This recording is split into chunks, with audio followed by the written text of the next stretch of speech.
pandemic, it shifted as well, where we actually became more of a goods economy during the pandemic. It has now shifted back. The shift back has begun, particularly as T&E has come back, raging back, I should say. And now we're about 50-50 goods and services, at least in terms of what Visa sees. And I mean, every economist and or market strategist that comes on our air wants to talk about credit card spend and what they're seeing. But you guys have the best view. So what are the numbers telling you right now in terms of just the willingness of the consumers to spend overall, regardless of how? Boringly stable.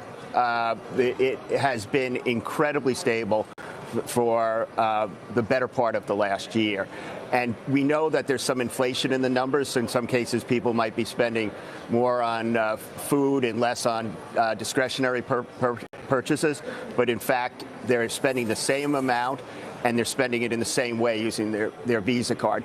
We don't see the SKU level data, David, but we know, for instance, when we look at supermarkets, we're seeing the share of the more discounting supermarkets move up, whereas the share of the more premium supermarkets moving down. So we do know there is some movement from, say, premium brands to generics.